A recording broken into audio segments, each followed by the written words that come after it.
In the pine-covered hills of northern Georgia, James Mitchell's retirement took an unexpected path. When he first settled into his new home near the forest, he noticed an unusually large bobcat wandering nearby. At first, he assumed it was a pregnant female. But he later learned it was actually a male, just overweight from being regularly fed by caring locals, who often left food out for wild animals. Unlike most bobcats that typically avoid human areas, this one often moved alone and appeared more at ease around homes. James began placing food out for him and started calling him Fat Orange. The name stuck. With time, the bobcat began responding to it, showing more comfort and eventually trust toward James. Then one morning things changed. The bobcat appeared sick. James had to act quickly, taking significant risks to help him. What started as a simple act of kindness toward a lone neighborhood bobcat slowly grew into an unusual but meaningful companionship. Before we start, make sure to hit the like button, subscribe if you have not already, and turn on the notification bell so you never miss a new story. The moving truck drove away from James Mitchell's new house, just as the September sun dipped behind the pine-covered hills of northern Georgia. At 67, James had finally decided to leave the busy suburbs of Atlanta for a quiet neighborhood on the edge of the Chattahoochee National Forest. His daughter Emily had concerns about him living alone so far from the city, especially after he lost Margaret 2 years ago. But James was searching for the calm that only nature could offer. As he stood on his porch, taking in the cool mountain air filled with the scent of pine and soil, he noticed movement near the tree line. A large, tan shape stepped from the shadows. A bobcat, but not a typical one. This one was huge, its stomach hanging low and its walk more of a slow waddle than a stealthy stride. James blinked, unsure if the stress of moving had affected his eyes. "Well, I'll be," he muttered, adjusting his glasses. The bobcat paused, its tufted ears turning in James's direction, then continued across the yard toward a neighbor's house. Over the next few days, while James unpacked and arranged furniture in rooms that still felt empty, he saw the same round bobcat several more times. Each sighting added to his curiosity. The animal's size made him wonder if it might be pregnant, but its behavior, always alone, always calm, did not match. The mystery was solved on his 4th day when his neighbor, Betty Hawkins, knocked on his door with a casserole and a kind smile. "Thought you could use a home-cooked meal while settling in," she said, her eyes sparkling behind wire-rimmed glasses. As they sat at his kitchen table, James brought up the bobcat. Betty laughed, a soft, musical sound. "Oh, that's our local star. We call him Big Boy, though everyone seems to have their own name for him. He's been around about 3 years now." "I assumed it was a pregnant female," James said, "because of the size." Betty shook her head, still smiling. "No, he's a male, just very well fed. When he first showed up, he was skin and bones, clearly not doing well. Old Mrs. Peterson started putting out cat food, then the Johnsons joined in. Before long, most of the neighborhood was feeding him." James looked thoughtful. "Isn't that risky? A wild animal relying on people?" Betty's smile faded slightly as she nodded. "Maybe. But Big Boy is different. Most bobcats stay away from people. He seems to prefer being near us. I've never seen him with another bobcat. He moves from house to house, always alone. Not quite wild anymore." That evening, James sat on his porch with a cup of chamomile tea, watching the sun color the sky in amber and soft pink. And sure enough, the large bobcat reappeared. Despite his size, he moved smoothly and quietly. This time, instead of just passing through, the animal stopped at the edge of James's yard. Their eyes met across the space. Something in the bobcat's gaze reached into a quiet place inside James. Since losing Margaret, and especially after their old cat, Whiskers, died from feline distemper just months before the move, James had shut himself off emotionally. But this quiet animal, caught somewhere between wild and familiar, stirred something in him. "You're a lonely soul too." James spoke quietly. The bobcat's ear twitched, and for a moment, James thought he saw something like understanding in those wild eyes. The next morning, James found himself at the local pet store, filling a shopping cart with high-quality cat food. The teenage clerk glanced at the pile and asked, Got a lot of cats, mister? Just one, James said with a small smile. Then he added, a rather large one. That evening, he placed a bowl of food near the edge of his property, then returned to the porch to watch from a distance. Right on time, the bobcat appeared, approaching the food with cautious curiosity. As the animal ate, James spoke softly, keeping up a casual conversation about the weather, his garden plans, or memories of Whiskers. I think I'll call you Fat Orange, he said one night, noticing the reddish tint in the bobcat's coat. If that's all right with you. Days turned into weeks. A rhythm formed. Every evening, James set out food and sat on the porch while Fat Orange ate. Over time, the space between them slowly shrank. Fat Orange began to stay longer after eating, grooming himself while James read aloud from whatever book was on his nightstand. One October evening, as fallen leaves blew gently across the yard, James decided to try something different.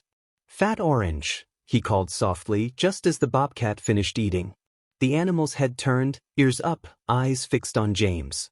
You know your name, James whispered, surprise in his voice. Fat Orange stepped forward. Then another step. James stayed completely still, not even breathing deeply. Now the bobcat was just 10 feet away, closer than ever before. That's it, boy. I won't hurt you. Not ever. Something changed in Fat Orange's posture. A subtle shift. He seemed to relax, a sign of trust beginning to take root. As the season moved further into autumn, their bond grew. Fat Orange began greeting James with soft chirps and low purrs, brushing his body against the porch rails when James came outside. Other neighbors began to notice, too. He's never been that friendly with anyone else, Betty commented one afternoon, watching the bobcat trail behind James as he raked leaves. It's like he picked you. That thought stayed with James. It brought him more comfort than he expected. But as the days grew colder, a quiet concern started to build. Winter was coming, and although bobcats were well suited for cold weather, James could not help but worry about Fat Orange spending the nights outside. I wish I could bring you in, he told the bobcat one frosty morning, his breath forming clouds in the air. But he hesitated. He still remembered how quickly Whiskers had declined, how helpless he had felt. The vet had explained the nature of feline distemper, how the virus could linger in the home long after a pet had passed, sometimes for months or even years. Not wanting to take a chance, James decided to consult Dr. Patricia Reynolds, the local vet who came highly recommended. Feline panleukopenia is indeed serious, Dr. Reynolds said gently, after James shared his concerns. The virus is extremely tough, but with proper cleaning and some time, the risk does go down. I'd suggest waiting at least 3 months from the loss of your previous cat. James did the math. It's been just over 4 months. That's good, she said. If you are seriously considering bringing the bobcat inside, which is quite rare, by the way, I'd recommend thoroughly disinfecting your home with a bleach solution. And once you do, we should examine him. Immediately after leaving the clinic, James felt a mix of emotions.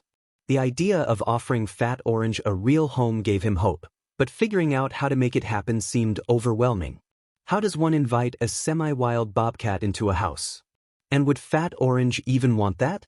As November began, James had to take a business trip he could not delay. His former consulting firm needed him in Atlanta for a 3-day assignment. He asked Betty to continue feeding Fat Orange while he was away, but as he drove off, watching the mountains fade in his rearview mirror, his chest felt heavy. The trip moved quickly, a blur of meetings and presentations. But each evening, James would step onto his hotel balcony and wonder if Fat Orange noticed he was gone. It felt strange to think a wild animal might miss him, but their connection felt real, even meaningful. He returned on a gray Thursday afternoon. Rain had soaked the leaves, turning them into a slick mix of gold and brown. Without even unpacking, James grabbed a bowl of food and headed to the porch, eager to see his old companion. Fat Orange showed up, but something was not right.